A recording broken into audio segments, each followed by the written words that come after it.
we're in kind of an anti-humanist age. I'm thinking, as we all are, a lot about AI, and the conversations we're not having, I think, enough, is how it's a denial of the human, and that it presupposes a structure of a culture that is about money production instead of human production. And so the studying of creative writing, first of all, I think makes students more AI proof because their bullshit detectors are strong, because they know how to read. And they also understand that a large language model, that's the worst thing, is designed to be mediocre. It's designed to glom together all the other stuff and produce nothing fresh, just a remix of what's old. And so we're giving them skills using the human creativity, which is about juxtaposing things that don't seem to go together, and suddenly, through the alchemy of art, creating something new. Welcome to Growing Inspiration, the podcast that celebrates beauty, wisdom, and creativity through the timeless traditions of the liberal arts. I'm your host, Shana McLean. Each episode features thought-provoking conversations with scholars, artists, and creative thinkers who help us explain our place in the world. Together we'll explore how the classical liberal arts, from literature, writing, and art, to history, philosophy, science, and music, continue to shape innovative thinking today and contribute to the richness of our lives. What is the value of creative writing in an increasingly AI-driven, economically focused world? In this conversation, I sit down with 4 accomplished writers and creative writing professors, Matt Ferrence, Mark Neeson, Phil Terman, and Tracy Lander Garrett, to explore why literature and the humanities still matter. This conversation tackles some big questions: the challenges facing the creative writing classroom and higher education, how storytelling skills enhance every profession, practical strategies for maintaining a sustainable writing practice, and why human creativity remains irreplaceable. Whether you're a writer, educator, student, or simply someone who believes in the power of stories, this discussion offers both inspiration and practical wisdom for keeping the literary arts alive in challenging times. Hello, thank you for joining me today on the podcast. We have our first panel, and thankful to have these professors of creative writing and literature with me. I met them at the Bridge Lit Fest in Oil City, Pennsylvania, and wanted to kind of get some perspectives on creative writing in the college setting and master's programs, and why it's important and why this is something that you feel passionate about spending your life on. And so let's go around and just introduce yourselves and what you write. Who'd like to start? Give it to Matt. Sure. Hi, my name's Matt Ferrence. I teach primarily creative nonfiction. I'm the backup fiction writer, and I teach environmental literature at Allegheny College. I write a lot about growing up in Pennsylvania, being an Appalachian who didn't know he was Appalachian. That was one of my books. The other one was about what happens when you run for political office and lose badly because you're not supposed to belong in the place where you've always lived. So I'm interested in the intersection of, I guess, regional life and politics and expression. Mark? Hey, I'm Mark Neeson. I teach at Chatham University, where I teach a swath of classes. I teach fiction, nonfiction, memoir, screenwriting, travel writing, a number of different things there. And I write in all of those genres, if you will. And currently I'm working on a novel called Houdini's Heirs. Great. Phil? I'm primarily a poet, almost exclusively, but not totally. I'm actually trying to work on a memoir as well. So I retired from Claremont University, amazingly enough, 4 years ago. In January, it'll be 4 years, which is kind of incredible. As you know, I do the Bridge Literary Arts Center. It's been a big thing for me in terms of trying to just sort of enhance and work with the area community to develop a writers group and organization that would make writers feel comfortable and give them a place to share their work. Tracy? Hi, I'm Tracy Lander Garrett. I am the editor of the Bridge Lit Mag, working with Phil and a number of other folks in the area. I am a writer of poetry, creative nonfiction, and fiction, kind of all over the place with that. I was a adjunct professor as well as a part-time professor at a number of schools in the greater New York City area, including Brooklyn College and Borough of Manhattan Community College. And I did that for 13 years. And I also worked with the Austin Public Library down in Texas in their Badger Dog creative writing program for a few years. And now I'm up here in Oil City. So one of the things that I've kind of been thinking about lately is, why do we still in today's age love, or at least those of us on this call, love writing and love the humanities and literature? And what is the purpose still in having that as an educational endeavor? And why is it important to our culture? And why? And I believe deeply that it is. But can we articulate what it is about the craft and the outcome of that is important to culture and society? Who would like to jump on that one first? I saw Phil's mouth move, so Phil was volunteering. Okay, thanks, Matt. Well, we share a passion for that, but also articulating our culture in a way, and chronicling our culture in a creative. It's different from historical writing, partly historical, but it's also sort of a sense of connecting with, in a broad sense, connecting with human beings, with history, with the future, and in a sense of the creative. When I think of creative, I think of something beautiful as well. It's an art like other arts, and so we have a natural human DNA desire, something for beauty and for language, and we're the one animal that does have, as far as I know, maybe not, playing sort of a well sophisticated language that we want to develop, explore, create, and connect with other humans, past, present, and future, in a way that reminds us that we're all part of the human family. And so I think stories, stories is at the fundamental root of our being, as well as the beauty of language. So between story and language and beauty, it's another form of articulating that we're human and that we share that common connection. Well, I think maybe I'll add to that. I think we're living in some times right now where it feels like the arts and the humanities are beleaguered, let's say. This particular country has never really supported artists in any major fashion, certainly not through the government.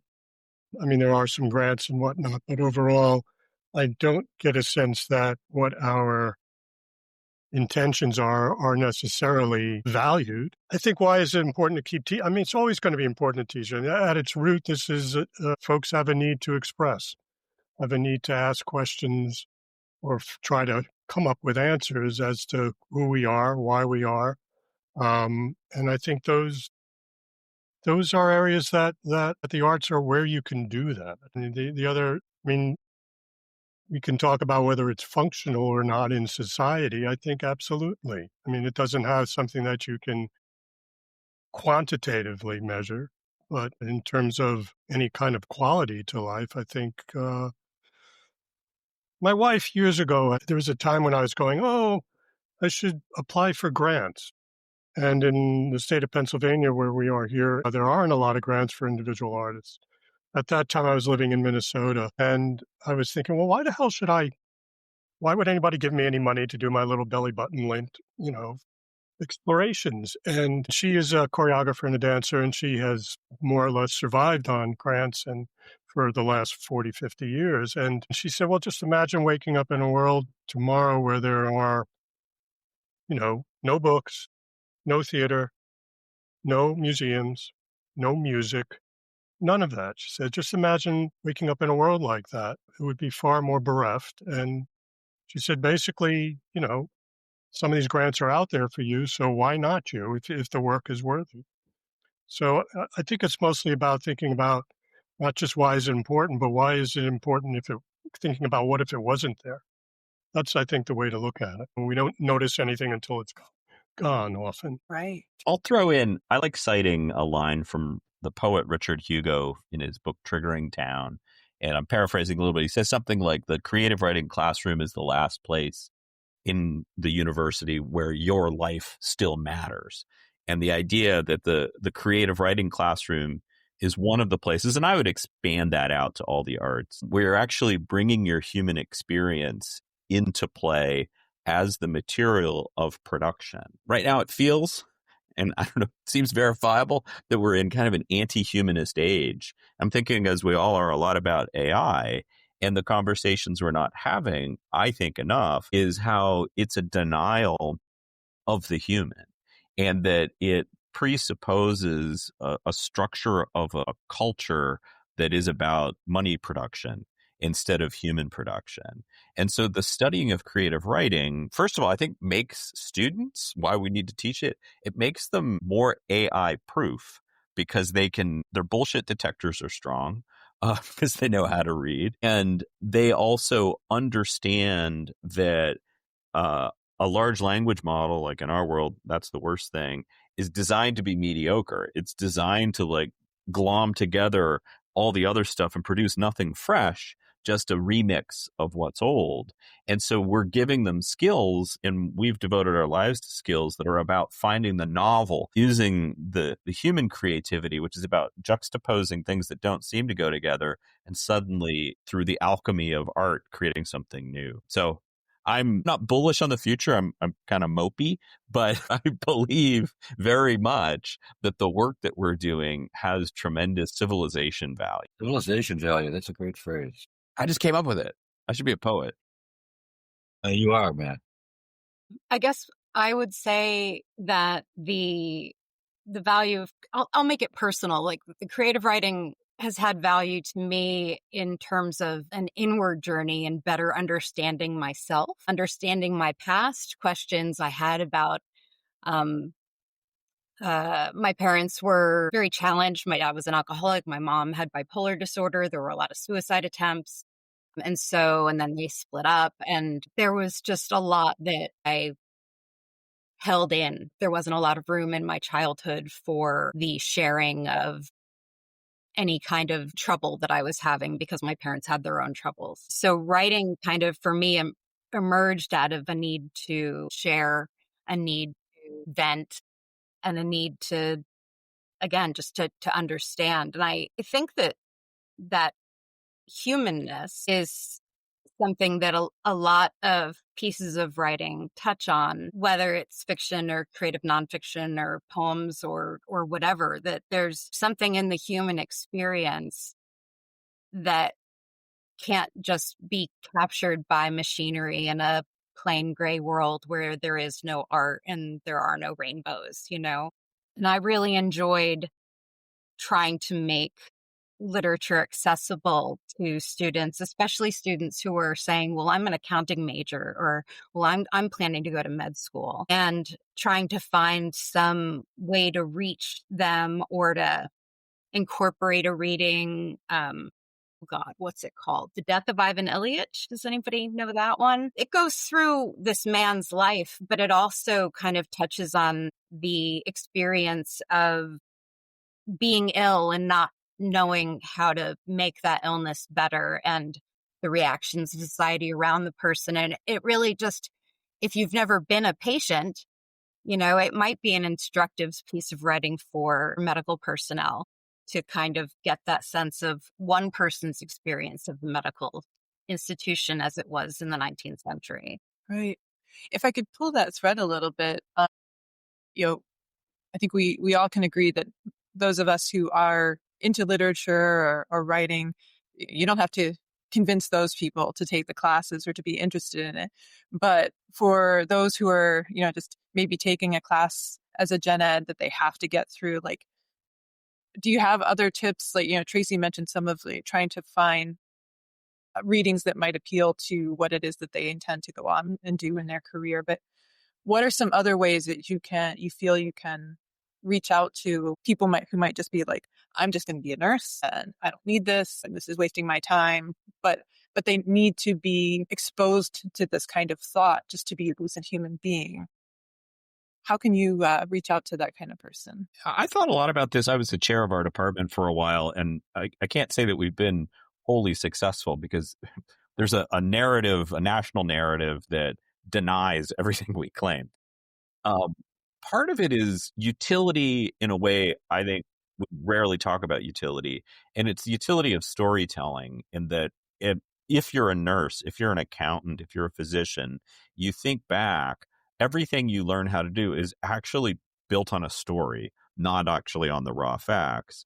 And you're never going to be a bad employee if you're better at telling stories and if you're better at communicating to an audience that isn't a specialist. And so that's part of that utility pitch, is that you can use the tools of storytelling and language to be better at the thing you're doing. And, it's practical. You'll be better at your job, but it also, I think, students can then help see it changes their relationship to the profession they choose, which that's hard to pitch and draw in, but I think that can create a culture of recognizing that you aren't just a cog in a wheel. Then whatever your profession, you're thinking about the stories that have made that profession do the things it does.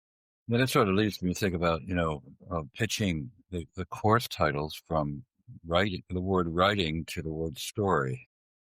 Yeah. One of the things I've done is do talk. I call it talk poetry, connected to documentary poetry, and this obviously is true for any genre, not just poetry. Where I worked with, I happened to be my sister-in-law and some members of my Jewish congregation, recording them just telling stories about whatever issues they want to talk about. And everybody loves stories. We love stories when we're children. Everybody loves stories when they're children. Every child does. And somehow through the educational process and system, they get scared. Many get scared off.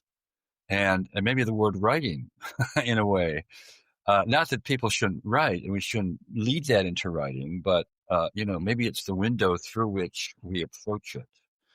And I like what you said there, Matt, about, the different, there's stories in every kind of, even in most, some of my best writing students have been at pre-med or science med because they can tell the story.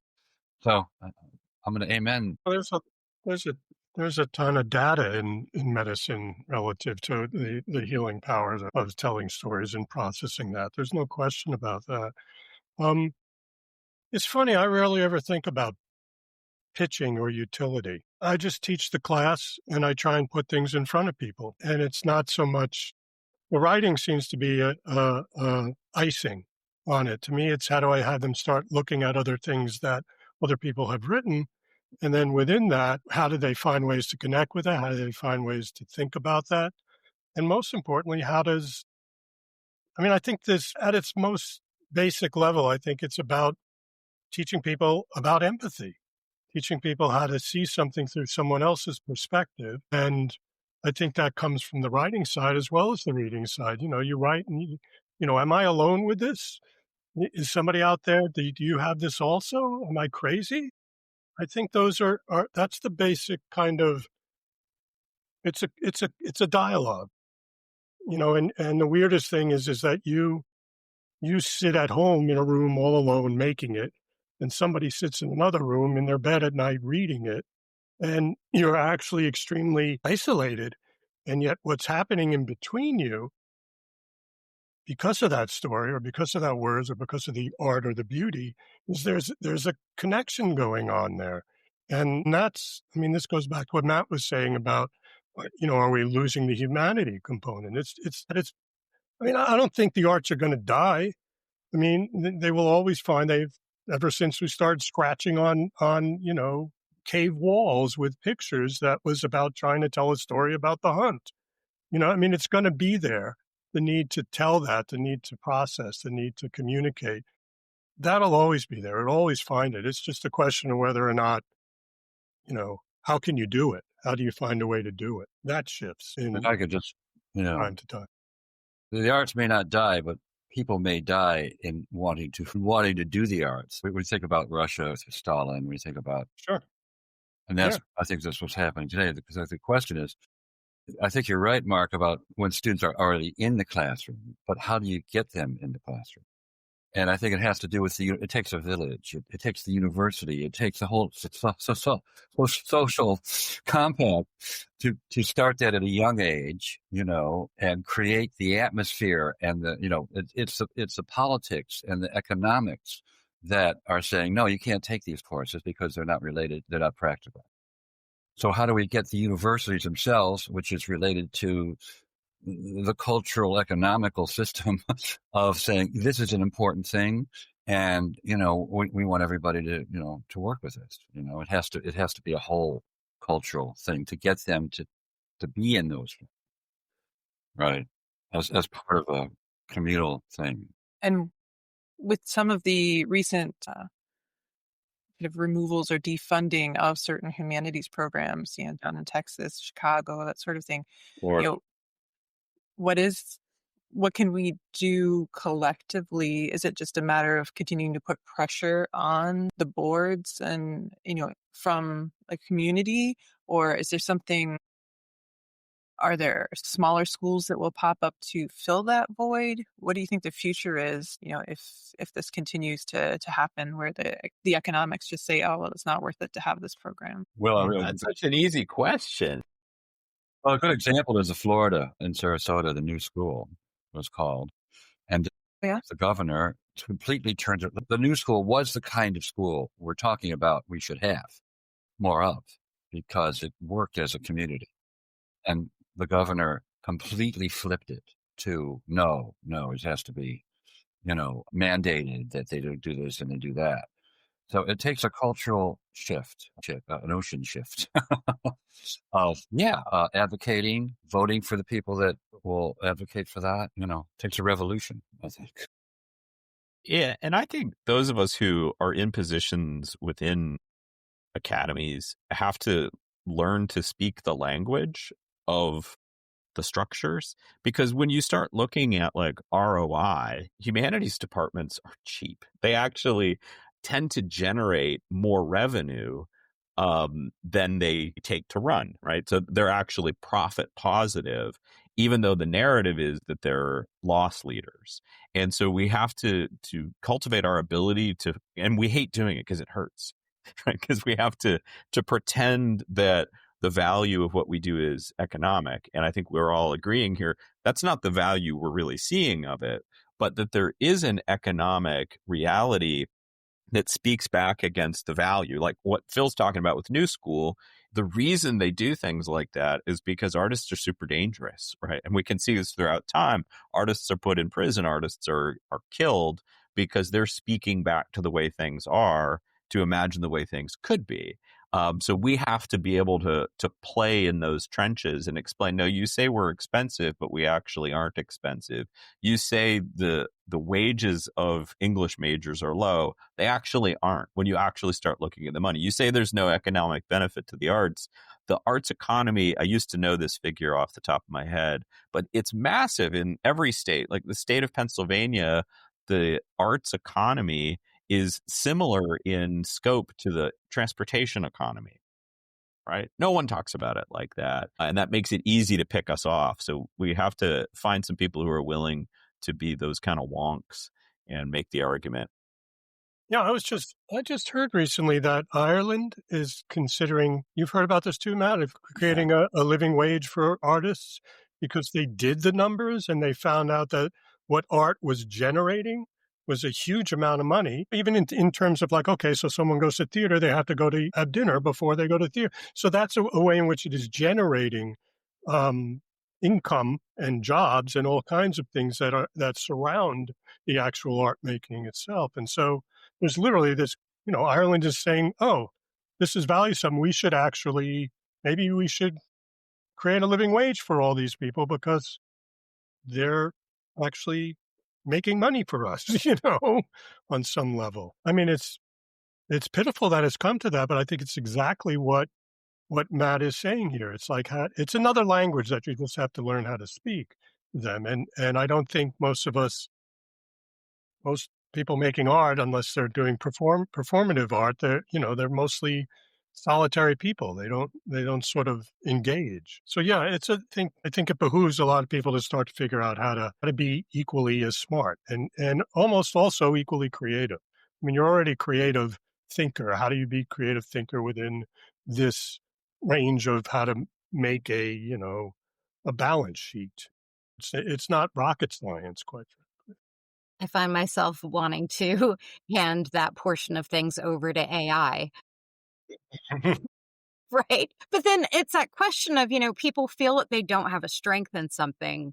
And so they are reaching out to AI for that support. Interestingly, and I don't want to take this too far afield, but I have a friend who has used AI to create a virtual family for herself, a group of individuals who support her and, all the love and everything else. And this was recently, and I mean, just within this past week, featured in the Boston Globe, an article about her and this family that she's created, and how it has led to successes for her in many ways. As much as we say, well, we don't want our students plagiarizing. We don't want them, using AI to write their papers. Well, no, but at what point, do we allow the technology to help us with our weaknesses while not just completely giving into them? Like, I don't know, like there are overlords or something. Obviously, we don't want the whole time travel paradox. We don't want any of that to happen. So. That's a perfect segue yet again, Tracy, into my next question was about AI. What are you guys seeing in your classrooms, and how are you, I guess, either using it or combating it to help students to still have critical thinking skills and still be imaginative and not reliant on the tool? Thankfully, I'm not teaching anymore, so in the classroom and in that situation. So I'll leave it to those who are. Well, in most of my classes, I had an AI issue in one class. It was a general lit class. And it has to do with fear, right? The students were uncomfortable doing what I was asking them to do, which was to be expressive. And I caught them, of course, and I had them redo it. And I'm thinking of one in particular. I won't give too many details, but the paper that was turned in was soulless and bland. But the student was afraid of their language skills, which weren't very well developed. And they rewrote it, and the language skills were objectively poor. But the essay was amazing. And I think that helps. That's one of the stories we can tell about. That's actually the point. It's not about the correctness of the prose. It's about your human connection to things. So the vast majority of my classes, my students, I'm lucky, we're writing about ourselves, and to offload that writing to something that's not us doesn't actually make much sense.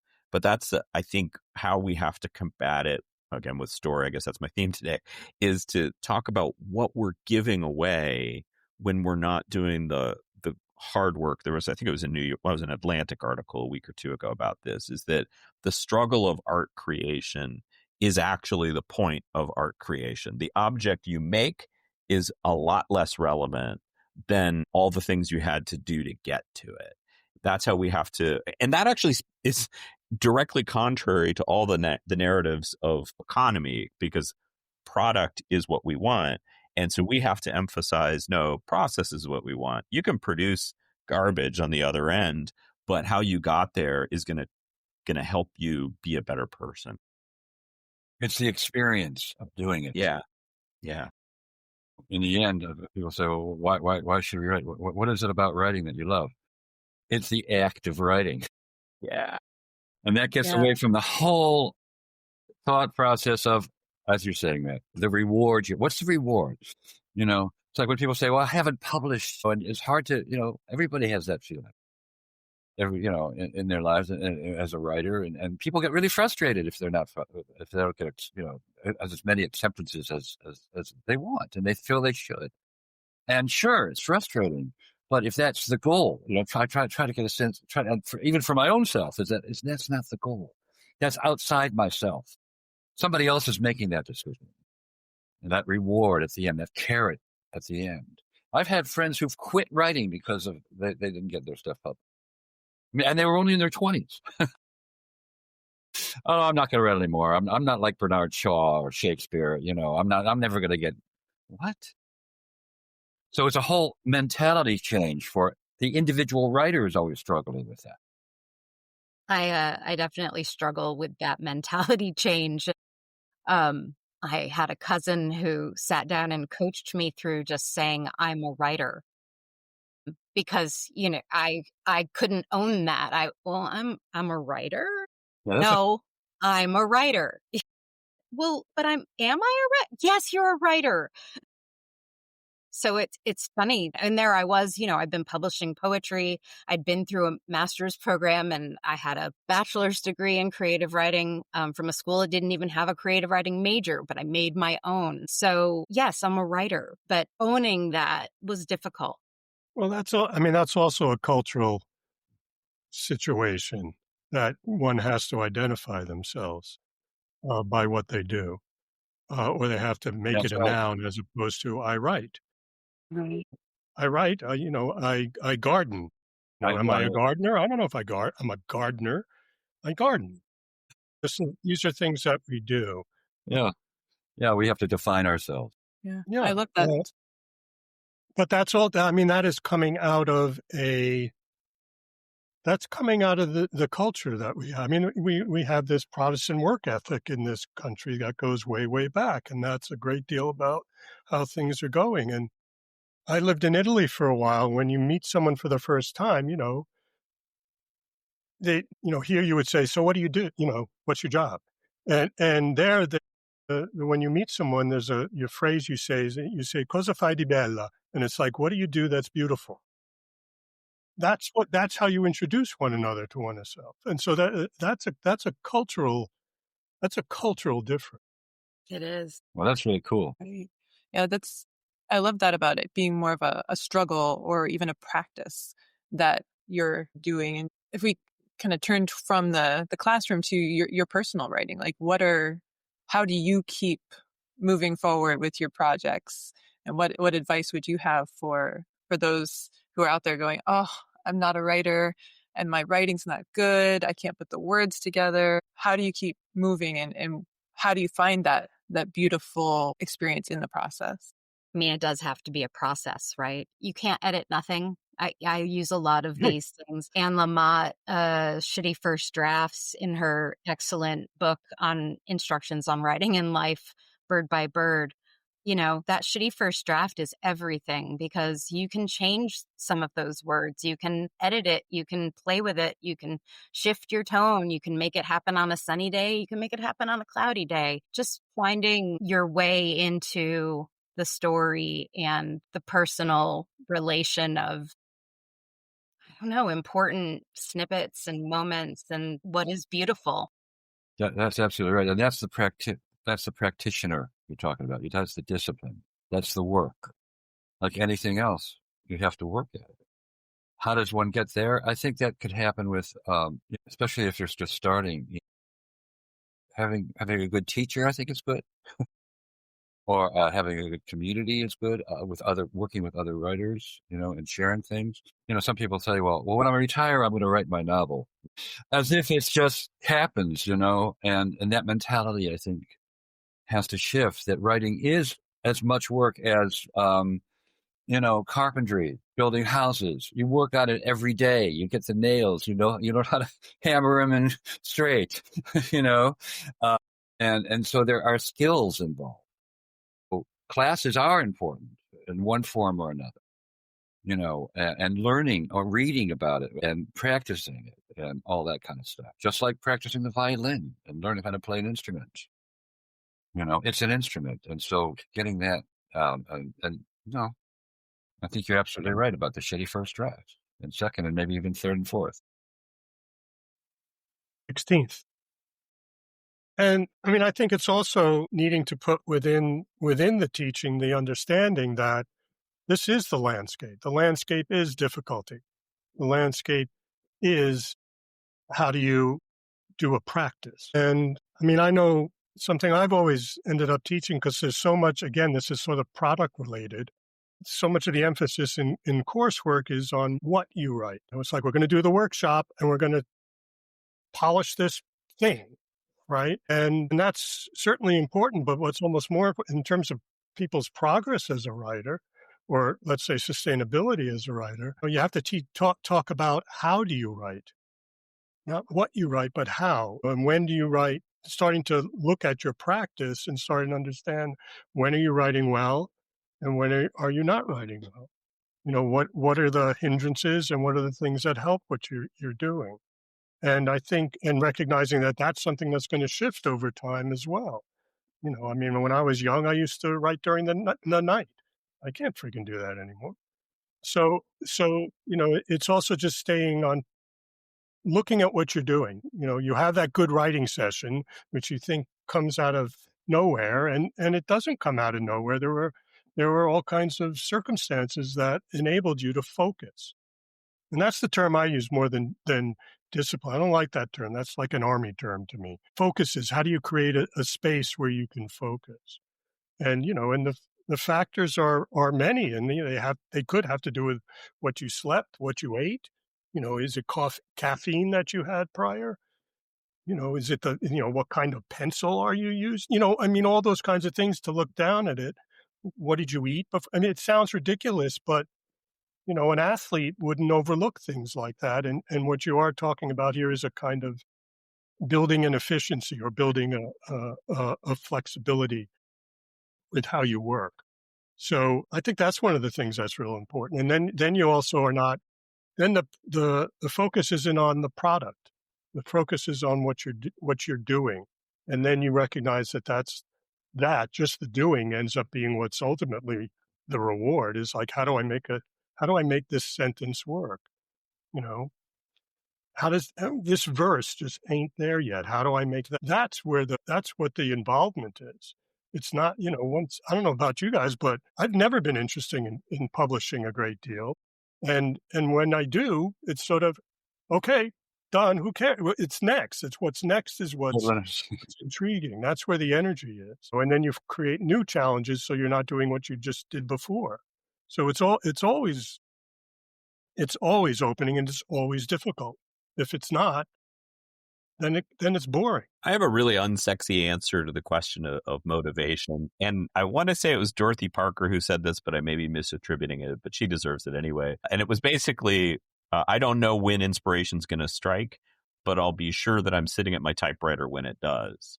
And we have to demystify, I'll just say I have to demystify the process for myself. The other person I think about is Bill Rohrbach, who as a professor found he was spending more time at meetings and prepping for class and he wasn't writing. So he had to recalibrate that writing is my job. So he scheduled it in the same way, because you wouldn't not show up for a mandatory meeting. You wouldn't not show up for class. So when I'm productive, which isn't all the time, to be clear, but when I'm productive, for me, it's been helpful to have a schedule, and that and this is what I tell my students too, when they have big projects, these 2 hours are absolutely for this job. I'm also a musician, and I know how that works is I'm going to practice every day, because if I don't, I'm going to get worse. And so for a writer, it's part of that is, I like what Mark's saying, is not a discipline. I like the idea of practice, but it becomes an embedded, non-negotiable time on the calendar that I'm going to do it. And then lo and behold, you produce so many bad drafts that suddenly you see a sentence that works, and that helps you get there the next day. I also think we're talking about the term bad drafts and shitty drafts. We also have to develop a critical consciousness too, and that's where I think workshops help. I teach now in a wonderful program called Lit Cleveland, that has incredibly amount of classes, and I teach poetry workshops. It's only 2 hours a week, and most people are they want to just do a group hug. This is great, And I try to get them to say, well, okay, let's do some workshopping here. Let's get down to it's very easy to say, I love this poem, or, and that kind of thing. But people want to hear it. They want to say it. They want to connect with the poem. But you want to, or the story, but you want to develop that critical, and that happens. I think you have the reading we do. I mean, it's like I taught a class when I was at Clarion, a creative writing class, a workshop poetry. And it was signed up by many people. And then a class, 20th century poetry, reading poems, not writing, reading poems. It got canceled. Only 2 people signed up for it. They would rather write their poems than read, you know? And then I would say, well, what poets do you read? They don't read very many poets. I say, well, okay, anybody a musician? I said, yeah, okay, well, plays guitar. Okay, do you have any favorite guitar players? Oh, yeah, Jimi Hendrix, Eric Clapton, Segovia. They listen to music. Musicians listen to music. Painters who are studying art, you look at history of painting. Writers sometimes are concerned with their own stuff, and I think it's important to really educate oneself on the history and of the art you want to practice. By the way, I like the term discipline, but it's not a big deal.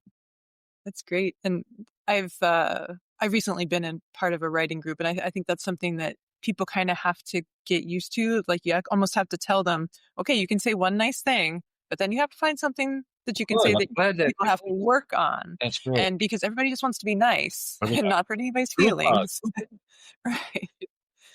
But it has been, I find that is incredibly important for accountability. That if I know I have to show up with pages to read, I'm going to get my butt in the seat and do the writing. Do you look at other poets or writers, established writers as examples? I think Mark was talking about that, as a group, not just your own writing, but also examples of what you consider, what you're reading and why that inspires you to and triggers writing for you, that kind of thing. Right. I couldn't write without that component, If I'm sitting down to write, in my writing my notebook and practicing, I've got Rilke there, or I've got some writers that I love that I'm reading at the same time, and actually writing quotes down from those writers, and getting a feel for what they're writing, and that kind of thing, and just bringing all those books in there, all those great writers of the past are my muses and teachers. Let's think about that. What are your favorite writers or favorite books that are good examples of the craft, that are the inspiration that we can take away? You mentioned Rilke. I'll limit myself to one. I mean, there's so many, but for me, Annie Dillard, Pilgrim at Tinker Creek, got me into writing, and I come back to it to be blown away and disappointed in myself as a writer all the time. So it's a great template for my writing life. Great writer. I'm a big fan of Richard Adams because as a fiction writer, he takes on just these massive epics that are, just one novel, but stacked this big, and just really fascinating, from taking on the persona of Traveler, the Civil War horse of General, I forget his name, and versus, dogs or a young woman. I love Richard Adams. But that's hard. I mean, they're all in there. They're all on the shelves. I'll just say lately I'm reading a lot of Teju Ko's work, who works in fiction, nonfiction, art criticism. He's a photographer, you name it. So it just depends upon, often it's what I'm working on, which will lead me to new work. And often it's just stumbling on. It's going out in town and seeing who comes around into town to read and learning new things like that. Yeah, we all have our touchstones that we go to. I would say advising other people is just get into a friggin' library or a bookstore and wander a stack and just pull one out and crack it open to a page. And does it speak to you? Yes. Take it. Doesn't speak to you? Put it back. Everybody has to find their own, really. Often it's in a classroom type situation, though. But yes, that's the key. That's the key to the to the kingdom. But everybody doesn't have the opportunity to be in classes necessarily, and Right. so Yeah. what we still have, although funding for that is of course been compromised, there are still public libraries. Absolutely. Oh, you know what? In Venango County, the library tax was defeated on November 4th, and we're very sad, very sad, very sad. 70% voted against raising the tax just a little bit to preserve our library. We have libraries, but we're losing that as well. We're losing our culture. We're in an era of losing our cultural dimension.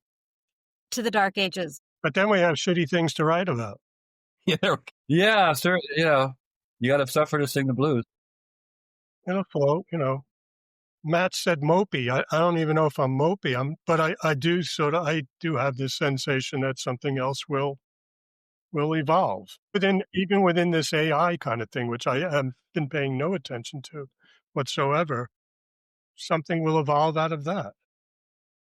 That will involve expression. That will involve making something. I think that evolving we have to sort of work at it to try to get it to evolve. We have to, Of course. work Well, small thank steps. you all so much for joining me and for this great discussion. It's prompted a lot of thoughts for me, and I'm sure for our listeners. And I will look forward to hearing and seeing more from you all in your writing and Lit Fest for next year. Yes, let's all meet again at the Lit Fest.